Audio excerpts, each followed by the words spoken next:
alone who are worried. The incumbent in chief sees exactly how all this is going right now. Remember in 2024, or 2023 even, it was always clear that Donald Trump was running primarily for one reason: to stay out of prison. On the trail, the guy was already totally checked out on any actual policy, even on some of the biggest issues of the day, like, for instance, housing affordability. How are you going to make the economy not just the the food and electricity, but bring down the rent prices, the housing prices, so that these kids can survive and without their parents' help? Such a good question, Mr. President. You're right. I hear it very well. And I tell you, first of all, I love the people that you're with. I know that I must have at least 99, perhaps 100% of all of them. And I think they're incredible. We are going to drill, baby, drill. We're going to bring down the cost of energy. Energy is what caused the worst inflation, I think, in the history of our country. Food prices are up 50%, sometimes more. You look at bacon. Bacon is quadrupled. You can't order bacon. You can't order anything. You caught that, right? The guy asked a really good question about housing, not just food and energy. How are you going to bring down housing prices? And Donald Trump talked about drilling and bringing down food prices. And you know what? That message worked. Voters believed him. He stayed out of prison and he became the president. Of course, he did not end up making anything cheaper. He said he was going to bring down prices on day one, but everything's gotten more expensive. Energy prices, of course, are way up because of his war with Iran.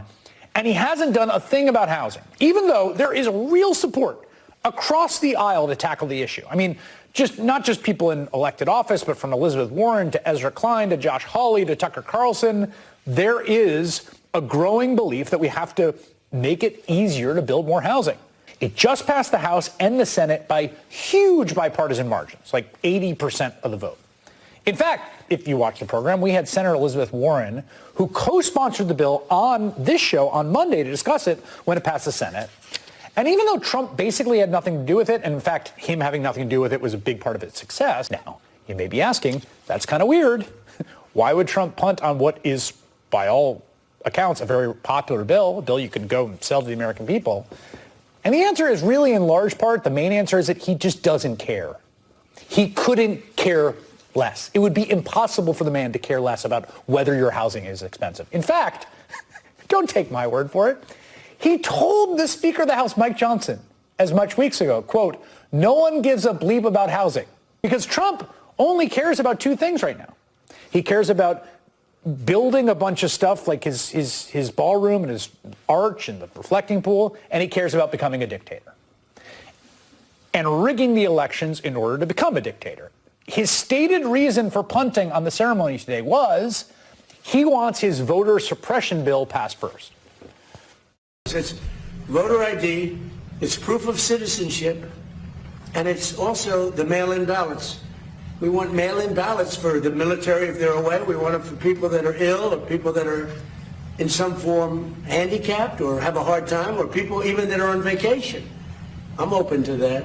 But mail-in ballots, you have to vote because we have a lot of rigged elections. I said I'm not signing the housing bill. I want to see what happens. We said, look, the housing bill is housing. I made billions of dollars with housing. I know housing better than anybody, maybe anywhere.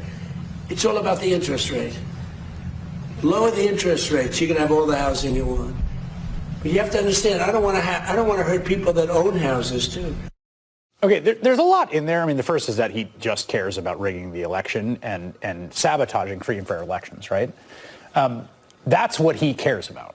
And he's not bluffing here. This isn't just talk. You get a lot of talk from Trump. There's a lot of action behind it. So today, the Postmaster General, Trump's Postmaster General, said Trump is serious about restricting the delivery of mail-in ballots unless states hand their voting rolls over to his administration so that, the purpose of it, the Trump administration under Trump creates its own veto list of who can and can't vote.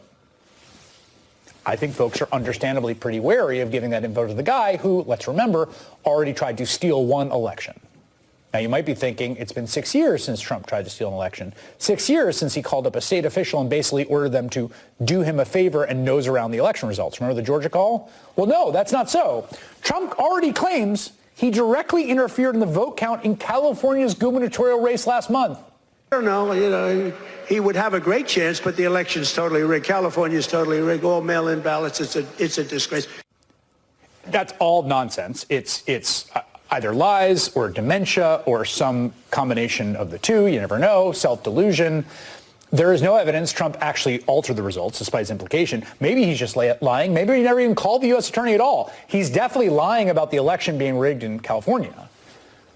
But the fact he would make those comments publicly, boast about it, means he does not even care if you know that he would, and this is really important, he would rather cheat than win. Think about what he did today, right? The midterms are coming up. Donald Trump's a pretty good politician, as he has shown, much to my chagrin.